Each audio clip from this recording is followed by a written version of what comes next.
The sun hung like a molten coin over the endless plains, beating down mercilessly on the rugged landscape. Ahyoka, the Apache warrior, moved with a predator's grace, yet every step was agony. Her chest burned. Her side throbbed with a deep, unrelenting pain, and her vision blurred at the edges.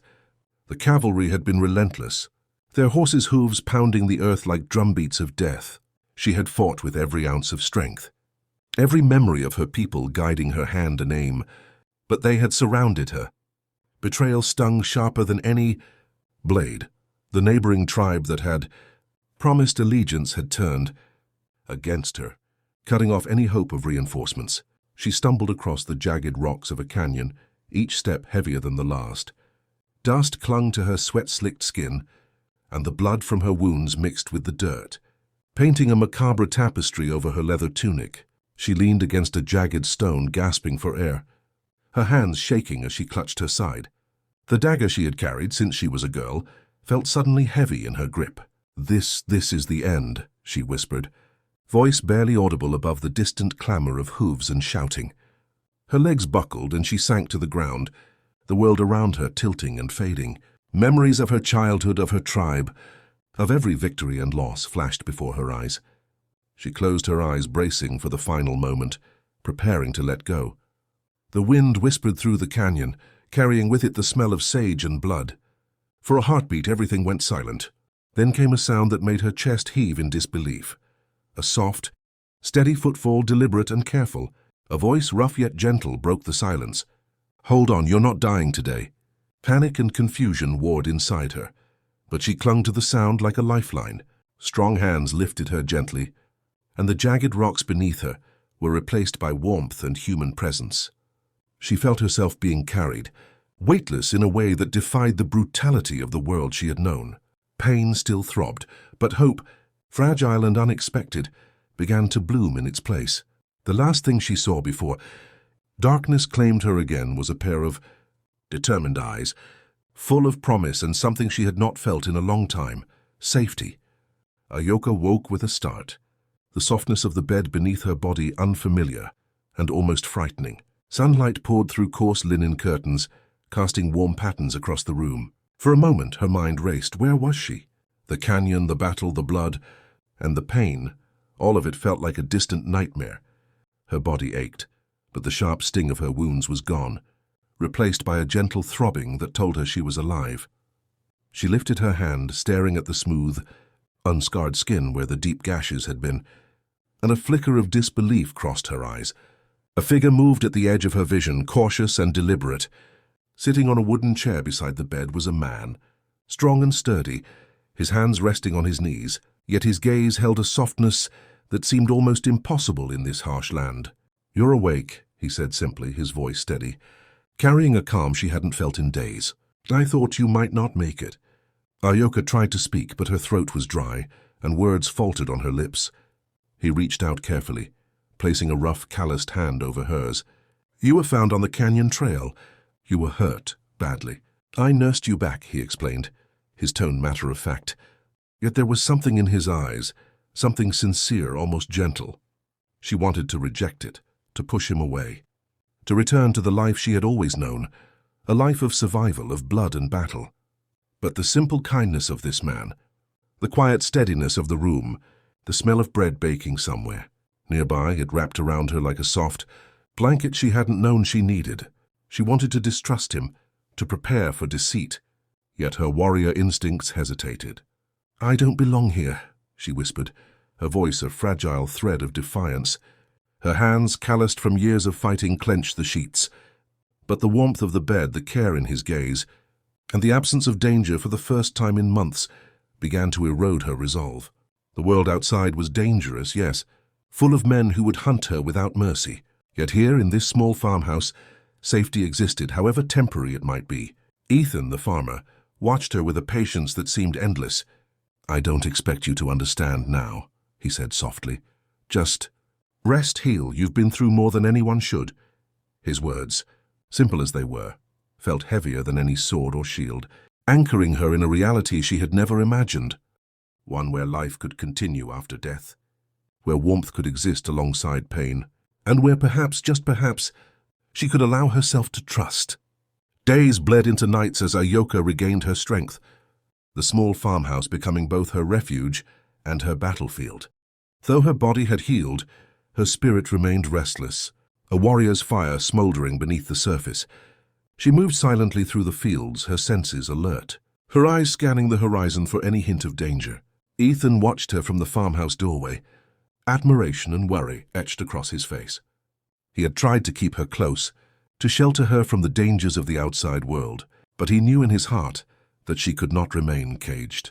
At night, Ahyoka practiced with a wooden staff, her movements precise and fluid, a dance born of years of survival.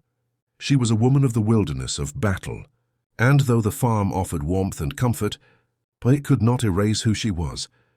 And yet each glance at Ethan, the man who had risked everything to save her, softened the hard edges of her solitude. There was a quiet connection between them, forged in fire and trust, a bond that neither had expected, but both silently cherished. One evening, as the sun dipped low and the shadows stretched long across the prairie, the distant sound of galloping horses shattered the fragile peace. Scouts from the cavalry, relentless and unyielding, had tracked rumors of the surviving Apache warrior. Ahyoka's heart tightened, her instincts screaming danger.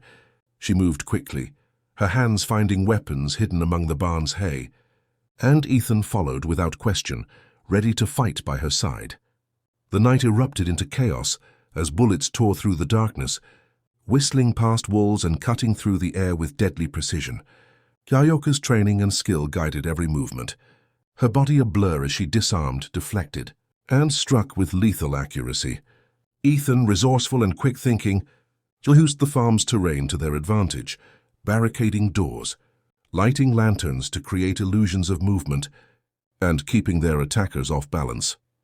Hours passed, and when the first light of dawn broke over the prairie, the attackers had fled, leaving the farmhouse battered but standing. Ahyoka leaned against the doorway, her chest heaving, sweat and blood mingling on her skin. Ethan stepped beside her, offering a hand that was steady and unwavering. She looked at him, the fire in her eyes tempered by relief and something new, hope. "You didn't wake up to die," Ethan said quietly, a voice full of awe and tenderness. "You woke up to live, and maybe even love."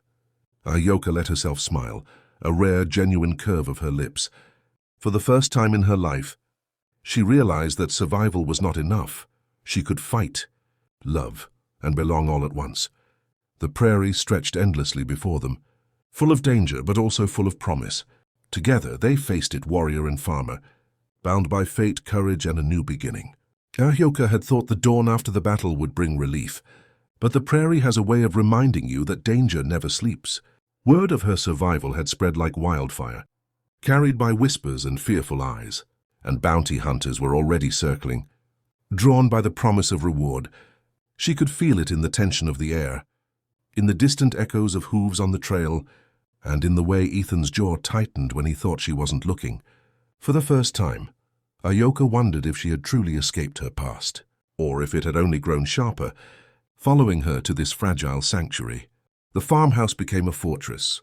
She reinforced doors, set traps along the perimeter, and hid weapons where Ethan could reach them in an instant. Every day she trained him, showing him how to move silently, how to anticipate an attack, and how to strike without hesitation.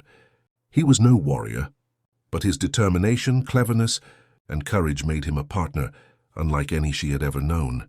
And though Ahyoka rarely allowed herself the thought, she felt something stirring in her heart, a warmth she had long buried beneath grief and duty. One evening, as the sun bled red over the horizon, a shadow moved along the edge of the farm. Ahyoka caught it instantly, her hand on her knife. Ethan followed her gaze, his own heart skipping a beat. They didn't speak. Words were unnecessary.